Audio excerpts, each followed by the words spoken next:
Some Nigerian women on Wednesday protested at the National Assembly calling for a reconsideration of the gender bills rejected by the lawmakers. The protesters condemned lawmakers for voting against proposed gender bills on Tuesday, saying the action would deny women the opportunity of inclusion and representation in governance. The National Assembly had rejected the constitutional bill seeking to create special seats for women in the federal legislative arm of government. The bill failed after both chambers of the National Assembly voted on it on Tuesday. It is entitled Bill for an Act to Alter the Provisions of the Constitution of the Federal Republic of Nigeria, 1999, to provide for special seats for women in the National and State Houses of Assembly and for related matters. While the House voted 81 to 208 to throw the bill out, the Senate added 30 to 58 votes. The bill failed to get the lawmakers' nod despite enjoying the backing of Aisha Buhari, wife of President Muhammad Buhari, and Dolapo Osinbajo, wife of Vice President Yemi Osinbajo.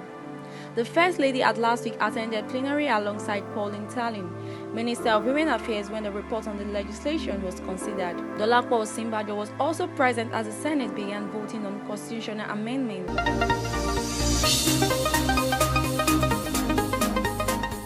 The Nigerian government has reviewed plans to evacuate 2,000 Africans from Ghana, Togo, and other West African countries from Ukraine. This was made known by Director Consular and Legal Department at the Ministry of Foreign Affairs, Bolaji Akinremi. According to Akinremi, the Nigerian government can evacuate all 8,000 Nigerians in Ukraine and another 2,000 Africans, with a primary focus on citizens of West Africa. He said once these Africans arrived in Nigeria, they would have to make their way to their respective countries. All this, he said, would be done free of charge.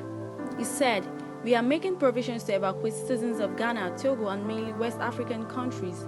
It is open to all African countries. We have provisions for about 2,000 of them as long as they can find their way from here." Meanwhile, he noted that the evacuation would begin on Thursday and not Wednesday as expected, attributing the delay to authorization from the host country. He added that the planes that will evacuate those stranded would arrive in the countries bordering Ukraine in the early hours of Thursday. "We cannot do without authorization of the host country, so it will be Wednesday night into Thursday," he was quoted as saying. Also, at the state level, governors are also making arrangements along with the private sector. The ministry's permanent secretary, Gabriel Aduda, had said Nigeria would give emergency travel certificates to those who had no papers, adding that the government was in touch with all ambassadors in the affected countries, including Poland and Hungary.